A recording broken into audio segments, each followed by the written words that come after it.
Hey Bookworms, welcome back to the channel and welcome if you're new. It's Sam. Today we're talking about all the series I'd like to complete or make progress in this year.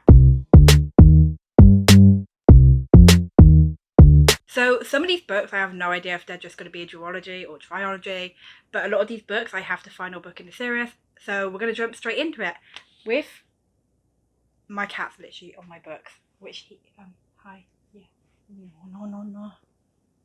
Okay, so we're going to start off with Serpent and Death. I've read Serpent and Death and Blood and Honey, and I gave both of these books 5 stars. I absolutely love this series so much. When I see it get criticised, I'm kind of like, really? Guys, what? I mean, everyone's got their own opinions, but like secretly, you know, inside I'm just like, no. Like, people said there's not much action in this one, but there is.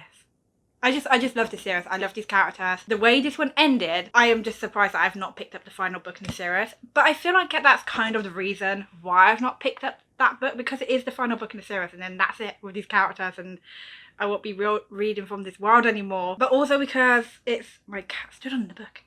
Thank you. But also because it's 600 something pages and big books kind of scare me. I have to read this soon because I predict that this is going to be a 5-star as well. If you see my 5-star prediction video, I'll link that one there and below so you can check that out. But yeah, I need to finish this one soon. Maybe I'll read this one next month. Maybe. But yeah, if you haven't read the Serpent and Death series, you should read it. It's really good. It's a fantasy series where we follow a character called Lou, who's a how did I just say? Who's a witch. And then we have Reed, who is a witch hunter, and they end up having to get married, and she's got to hide that she's a witch, and a whole bunch of stuff happens. It's really, really good. Next up, where I've read both books in the series and only have one more book in that series to read in order to complete it, is the Good Girl's Guide to Murder series. Now, everybody probably knows about this series. It's a YA mystery where we follow a character called Pip, who is investigating the murder or the death of a school student. A fellow student died and then another student had got like accused of doing it, but she doesn't believe this. And it's honestly so good. When I heard about this series and that it was YA, I was kind of nervous that I was going to read very young, but it doesn't. It's amazing. I also listen to the audiobook as I read, so now I'm just infatuated with the voices. It feels like these voices are just perfect for the characters. So I read The Good Girl's Guide to Murder and Good Girl Bad Blood. Both of these again were 5-star reads. Absolutely loved it. And then the final book in the series is As Good as Dead, and apparently this one takes a very different turn from the other ones, and I'm kind of nervous to go into this one. I want it to be a 5-star, which is predicted to be a 5 stars again from the same video, but I'm just really nervous because it's the last book in the series and I've heard mixed things regarding this one. However, I have also heard like a lot of good things about this as well. People say that the beginning is quite slow in this one, but then second half picks up and it's just crazy. Again, this is one that I could easily finish like in a couple of days, so I think I'm definitely going to try and get to this one sooner than later, like more this side of the year before the next half of the year. It wouldn't take me that long to finish it. Next up, I believe this is only got one more book in the series. I believe that there was only 2 books in the series, to be fair, which is why when I was talking about all the series I need to complete, this one wasn't on there, which I'll put that one up there again. And that is the American Royals series. So you got American Royals and Majesty. Yeah, I believe that there's only 2 in the series, and then she announced the 3rd one coming out this year. And I believe that's my books. Yeah, so she announced the 3rd one coming out, I think May or June. I'll put the date up here when it comes out with the picture, and that one's going to be called Rifles. And at first I was like, wait, what? There's a new one? Seriously, I thought I completed the series. I was annoyed, and then I was like really excited because the way the second book ended really felt like it was left open for another one, and I just thought it feels like there should be another one. But at the time, I swear she said there wasn't going to be. But hey, I'm excited to jump back into this world. I absolutely love these characters. For those of you who don't know, we follow Beatrice and Samantha, which are princesses. Beatrice is the next in line to be a queen. And then you've got Nina, which is Samantha's best friend. And then you've got Daphne, who used to date the prince. This is kind of like Princess Diaries meets Gossip Girl. There's a lot of drama in this book. There's love triangles, betrayal, a lot of stuff going on in these books. And it's honestly, I love this series so much. I think I gave this series 5 stars. And I know a lot of people disagree with me on my rating. But like, I love this series so much. I am really, really excited for the next one, which I do believe is the final one. And then this series will be complete. And like, I'm definitely going to be reading it straight away it comes out. I'm not going to be waiting. I'm just going to be grabbing and reading because I've missed these characters so much. Next up is a series that I've read one book in. I own the second book, which, I mean, again, I don't know why I've not read it yet. And the third book's coming out this year. I believe that there's only going to be one more book in this series, and then that's it. I could be wrong. If you guys know, you have to let me know. And that is Richard Osman, The Thursday Murder Club. I've read the first one. Absolutely loved it. I wasn't too sure how I was going to feel about this. It's murder mystery where you follow these characters that are pushing 80 in a retirement home, and every Thursday they get together and try to solve these cold case murders, and then one day a real murder happens and they decide they're going to solve it. This book is just a warm, cozy murder mystery, and the characters are just so lovable. It's just such a fun idea to come up with, that, you know, these characters are into retirement and they're solving murders, and it's just like the stuff they get up to is just amazing. I absolutely love these characters in this story. And the second book is The Man Who Died Twice, which I've not read yet. Again, I definitely want to get to this one before the end of the year, so, or at least before the third one comes out, because I really want to get up to date with the series. I don't know why, but I love these covers. They're really simple, but like, I love them. But yeah, I really enjoyed the first one, which just took me by surprise. So I definitely can't wait to jump into this and get back in with these characters and see what they're up to. Just smack myself in the face.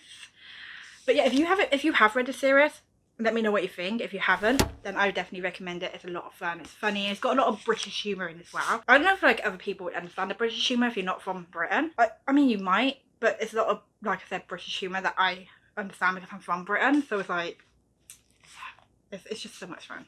Next up is another series that I believe the final book comes out in October or the end of September, and that is for Kingdom of the Wicked and Kingdom of the Cursed. I've read both these books and I really enjoyed them. I think I gave both of them 4 stars. We follow this character whose twin sister is brutally murdered, and she wants to solve what happened, and she ends up having one of the Wicked, which is like a demon from hell or prince from hell, help her solve the crime of what's happened. All I want to say about this book, because I don't want to give it away, it's very gothic sort of fantasy. Perfect to read, by the way, during the Halloween season. Like, perfect.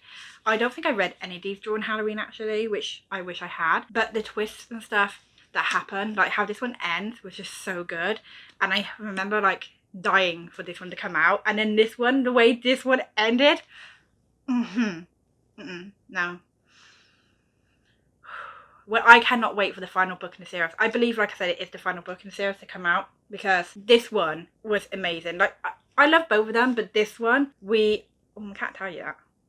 I can't tell you, because I haven't read this one, that's a spoiler, but we go somewhere and it's so fancy and so gothic, and just, oh my god, the secrets that happen, the twists that happen. There's a lot of sexist stuff that happens, and normally that stuff bothers me, but in this book it didn't bother me. I love the characters, I love the story, I love the setting, and the twists were...